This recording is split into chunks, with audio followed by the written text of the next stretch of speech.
Hello, sweet grievers. Today's video is going to be 2 practices that I wished I had known earlier in my grief. As we know, when grief comes, it can really flip your world upside down. Perhaps the world goes from color to black and white. Perhaps it's just the overwhelm. Let's acknowledge the overwhelm. So I've got 2 practices that I'll share. One is rewiring, and I'll explain why it matters in grief. And then a consent practice near and dear to my heart, how it can help us feel a little bit more empowered.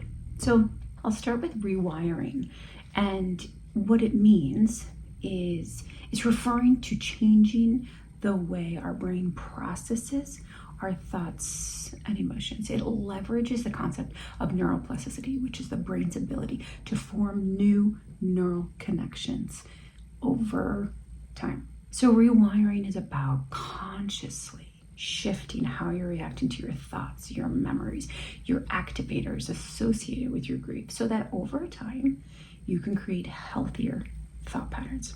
So why would this be helpful in grief? Okay, so it's going to be helpful by breaking painful cycles. Anybody here relate to like the repetitive or ruminating of the negative thinking? These can really reinforce feelings of sadness. How about feelings of hopelessness? How about like the doom and gloom high? Get it, right? Rewiring aims to disrupt this cycle. So instead of being on autopilot with our pain, our reactions, etc., we learn to interrupt unsupportive thoughts and gently, slowly replace them with healthier, more supportive beliefs. It's a gradual process, right? So it takes time and it takes patience and consistency and practice. It doesn't, as we all know, over time, consistency. Okay, so some practical tips for rewiring. Mindfulness, so mindful observation. So begin to notice your own thoughts without judgment, just a compassionate curiosity. So begin to notice your thoughts and maybe write down when you feel activated or fearful. Anxiety is a very much can be a part of the grief process, and so writing these down and beginning to notice. Another tip for rewiring is affirmations, right? Mantras, whatever we want to call them. So using supportive, short, positive statements that really resonate and land for you. I remember when I was learning about these practices and somebody was saying her thing is, I feel safe. Well, I didn't. So that didn't land for me. I had to come up with my own. Some people's looks like I honor my own feelings. I honor my path. I'm taking it at my own pace. It's whatever works. Another one is grounding techniques. Okay, there's a lot of different grounding techniques that really help feet on the ground. Some, of course, breath work. Sitting in a place where you do feel physically and emotionally safe as much as you can, and seeing, naming what you see in the room that is blue, or, just getting yourself right there in the present moment.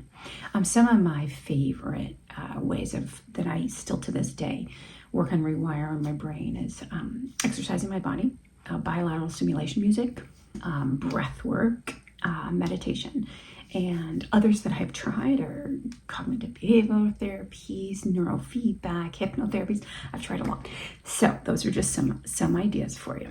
Okay, the second practice is one, like I said, really near and dear to my heart as I was walking my kiddos through grief as well, and still am, is a consent practice. So practicing consent even for the littlest things, because as many of us here know, grief and trauma can make you feel powerless. But I found healing in reclaiming control over all of our choices, no matter how big or small. So before doing something as routine as making dinner, going into the store, I'd ask myself, or I'd ask my family, does this feel okay right now? And if the answer was no, we gave ourselves permission to say, not today, and that's okay. Not today, and that's okay. Even little moments of consent, like choosing what to watch on TV, or deciding what to have for dinner, or if we're going to answer a phone call, gave us the space to honor our needs and our boundaries in a world that had completely felt out of control.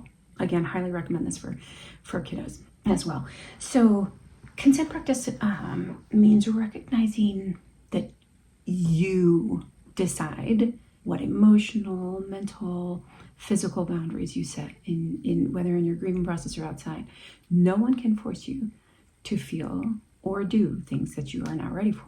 So it's not about saying no to others. It's about giving yourself permission to proceed or not at your own pace. So why this is crucial in grief is it's protecting your emotional energy and giving your power back to yourself. So, and some people say it's actually helping them with avoiding emotional overwhelm. So this might be an example, like one might feel pressured to go to a gathering, a family gathering or something, and engage when you're actually not quite ready. So setting a boundary lets you protect the energy that you have. It can validate your experience. So by practicing self-consent, you acknowledge that your feelings and your limits matter. So it's okay to need extra time alone, or say, I can't do that right now. That doesn't feel safe to me right now. I'm not ready for that. Giving yourself permission. It's really important. So some tips for a self-consent practice is tune into your body. This is one of the things I'm most passionate about. And it still takes me a very long time to get used to and tap into attuning to my body. But I encourage you to really do like a body scan, and it can be short, it can be brief. A body scan to scan discomfort, anxiety, tension, resistance. Just learn from it, just an acknowledgement. It can be information. We're gathering information about your experience in this present moment. We're not looking to change it right now. Like if your chest feels tight or your stomach feels that anxiety, when somebody, let's say, brings up a topic, it's okay, right? That might be your body telling you that I need to pause and not today, and that's okay. So using clear communication, reminding you that that you can kindly but firmly state your needs to your friends and family. This again, bringing your power back, because grief or trauma has ripped it from us, if you will. So sometimes, saying things like, I really appreciate you checking in, but I'm not ready to talk about that yet. I wish I would have known that earlier on. Okay. So there are different ways people can do this. They can have a safety plan, for example. So if you must attend a family gathering, using that example, having a little safe exit strategy is what we would call it. I still do with the kids. And, they're texting me, I can come grab them, or they need me to text them to call them out. So just having that strategy can really help. So to this day, when I do my breath work and meditation, usually in this room, every single day, I start my breath work and meditation practice with, does this feel okay to do this right now? Does this feel okay to be here, settling in right now? And if it is a no, at that time I get to explore if I want to lean in and get curious about that no, or if I really feel it in my body that it's a no, then I say, okay, I'll go ahead and try again later. And then I do that still throughout the day. Does this feel okay to go into this store? I live in a small town, folks. Sometimes it's a no. All right, so for today, we talked about two things that I wished I had known earlier in my grief, and we talked about rewiring, and we talked about a consent practice. I would love to know what some of the things you wished you'd known earlier on your journey. Let's support each other by sharing in the comments. And of course, if you found this helpful, go ahead and like and subscribe. And until next time, take good care.